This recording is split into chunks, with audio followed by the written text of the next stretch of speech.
So hello दोस्तों, कैसे हैं आप सब। आई होप आप सब बढ़िया होंगे। दोस्तों आज हम लोग देखेंगे एसएससी एमटीएस एग्जाम 2023, जो कि दोस्तों आज हम लोग 9 मई के सेकंड शिफ्ट के क्वेश्चन पेपर देखने वाले दोस्तों। और दोस्तों इस शिफ्ट में जितने भी क्वेश्चन पूछे गए दोस्तों, सभी क्वेश्चन की डिटेल्स में हम लोग देखेंगे, क्योंकि दोस्तों अगले शिफ्ट में अगले एग्जाम में आपको यहाँ से क्वेश्चन देखने को मिलेगा दोस्तों। तो दोस्तों आप लोग वीडियो में लास्ट तक बने दोस्तों। वीडियो में किसी भी क्वेश्चन का आंसर आपको पहले से पता दोस्तों, आप लोग कमेंट बॉक्स में लिख सकते हैं। तो दोस्तों बिना समय गंवाए वीडियो करते हैं स्टार्ट। तो दोस्तों इस शिफ्ट का हमारा पहला क्वेश्चन आज का है, इंदिरा गांधी राष्ट्रीय वृद्धावस्था पेंशन योजना में 60 वर्ष से 79 वर्ष उम्र के हेतु देय राशि कितना है।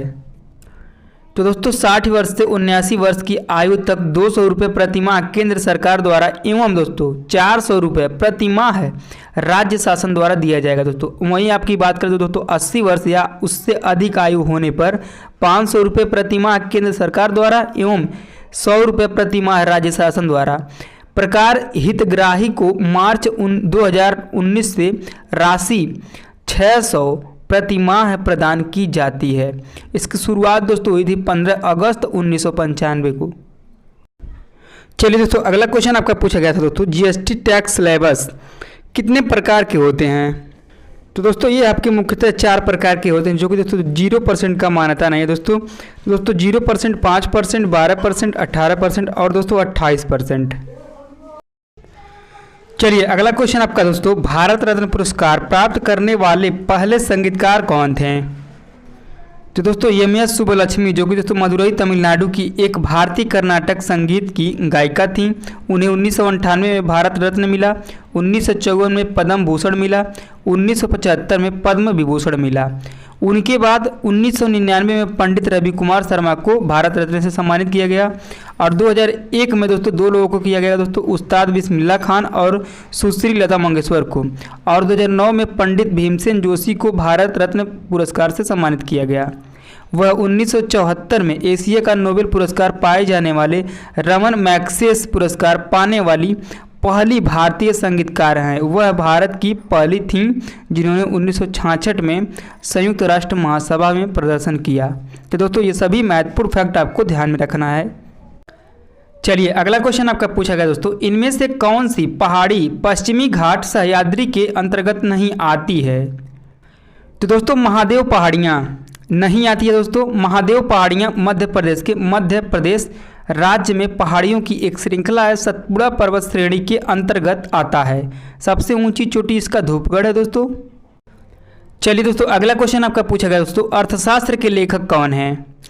तो दोस्तों अर्थशास्त्र के लेखक आपके चाणक्य है दोस्तों। अन्य लेखक देख लेते हैं दोस्तों, क्योंकि यहाँ से क्वेश्चन भी पूछने की संभावना बहुत है दोस्तों। अष्टाध्यायी के लेखक पाणिनि है, मुद्राक्ष के लेखक आपके विशाखदत्त हैं, गीत गोविंद के लेखक जयदेव हैं, रामायण के लेखक वाल्मीकि हैं, महाभारत के लेखक वेद व्यास हैं, विक्रमांक चरित के लेखक आपके विलहण हैं, पृथ्वीराज रासो के लेखक चंद्रबाई हैं, राजतरिंगड़ी के लेखक आपके कलहण हैं, हर्षचरित कादंबरी के लेखक आपके बाणकृष्ण हैं, बाणभट्ट हैं। तो दोस्तों ये सभी आपको ध्यान में रखना है अगले शिफ्टों के लिए।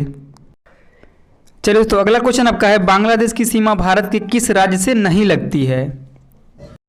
तो दोस्तों असम, पश्चिम बंगाल, मिजोरम, मेघालय और त्रिपुरा बांग्लादेश के साथ सीमा साझा करता है दोस्तों। ऑप्शन में इसके अलावा एक था दोस्तों, तो वही नहीं लगता है। ठीक है, आप लोग देख लीजिएगा। चलिए अगला क्वेश्चन आपका पूछा गया दोस्तों, अक्टूबर 2022 तक कुल मौलिक कर्तव्यों की संख्या कितनी है।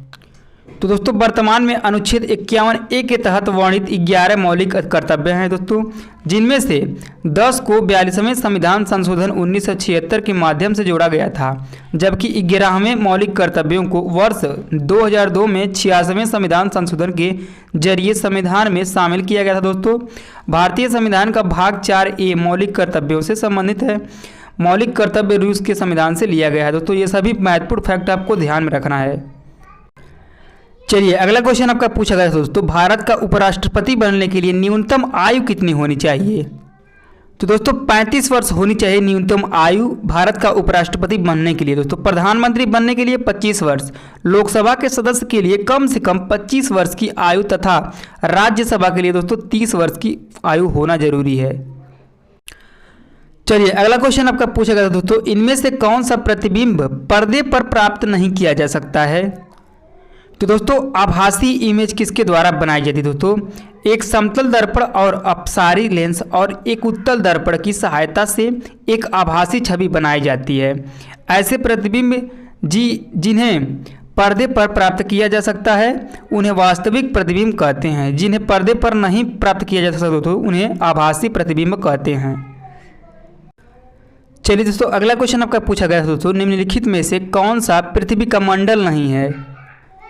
तो दोस्तों पृथ्वी के वायुमंडल की 5 परतें हैं दोस्तों। पहला है क्षोभ मंडल, दूसरा है समताप मंडल, तीसरा है मध्य मंडल, चौथा है आपका आयन मंडल और पांचवा है दोस्तों आपका बाह्य मंडल। तो दोस्तों इनमें आपका एक नहीं होगा दोस्तों, तो वही राइट आंसर आपका हो जाएगा दोस्तों, आप लोग देख लीजिएगा। चलिए दोस्तों अगला क्वेश्चन आपका पूछा गया था दोस्तों, बिहार के झिझिया नृत्य में किस देवी देवता की पूजा की जाती है? तो दोस्तों झिझिया मिथिलांचल बिहार का एक प्रमुख लोक नृत्य है जिसका आयोजन दुर्गा पूजा के अवसर पर किया जाता है। भगवान लक्ष्मी, पार्वती और सरस्वती के तीनों रूपों की पूजा की जाती है। चलिए अगला क्वेश्चन आपका पूछा गया दोस्तों, कथक के बिरजू महाराज को कौन सा अवार्ड मिला था? तो दोस्तों 1986 में पद्म भूषण लखनऊ कालका बिंदी दीनी घराने के प्रतिपादक थे दोस्तों बिरजू महाराज, जिसमें उनके 2 चाचा, यहाँ से क्वेश्चन पूछा जाता था दोस्तों उनके चाचा कौन है या उनके गुरु कौन है? तो दोस्तों जिसमें उनके 2 चाचा शंभू महाराज और लच्छू लाल महाराज और उनके पिता और गुरु अचन महाराज शामिल हैं। 2012 में दोस्तों उन्हें कानाथू विश्वरूपम के लिए सर्वश्रेष्ठ कोरियोग्राफी के लिए राष्ट्रीय फिल्म पुरस्कार मिला। तो दोस्तों ये सभी भी आपको ध्यान में रखना है।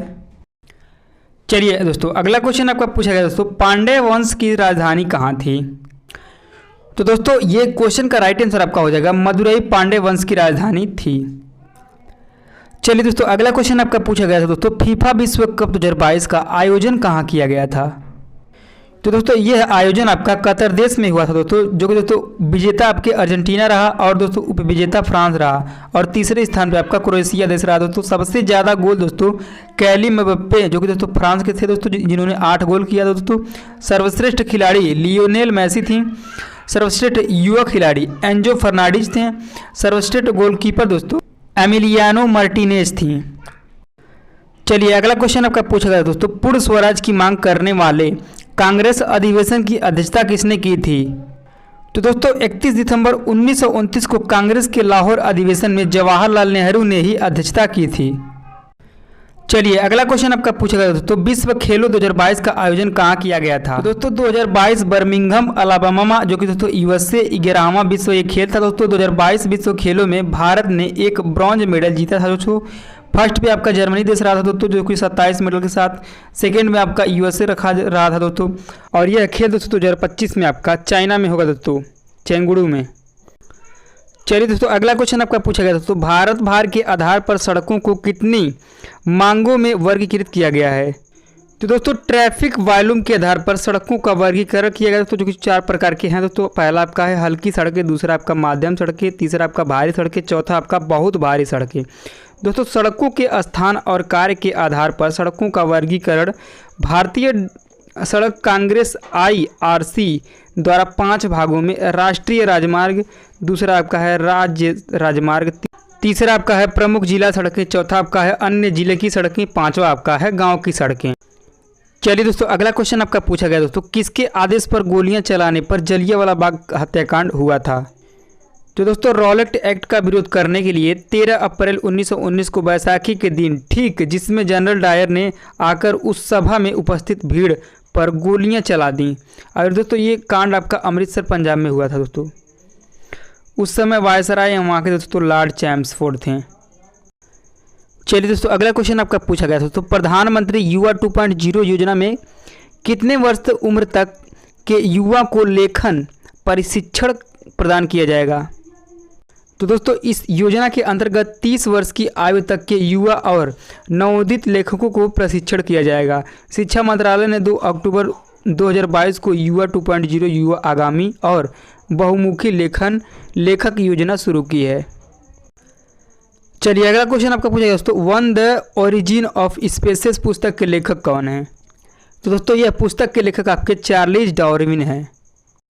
चलिए अगला क्वेश्चन आपका दोस्तों, भ्रूण का वह चरण जिसमें शरीर के सभी अंगों की पहचान की जा सकती है वह क्या कहलाता है? तो दोस्तों वह आपका गर्भ कहलाता है, जिसे हम इंग्लिश में फोइटस कहते हैं। चलिए दोस्तों अगला क्वेश्चन आपका पूछा गया दोस्तों, बौद्ध ग्रंथ में चैत्य का क्या अर्थ है? तो दोस्तों सौदाह के बाद बचे हुए अवशेषों को भूमि में गाड़कर उनके ऊपर जो समाधि में बनाई गई उन्हीं को प्रारंभ में चैत्य अथवा स्तूप कहा जाता है। चलिए दोस्तों अगला क्वेश्चन आपका पूछा गया दोस्तों, प्रधानमंत्री मुद्रा योजना में यम का क्या मतलब है?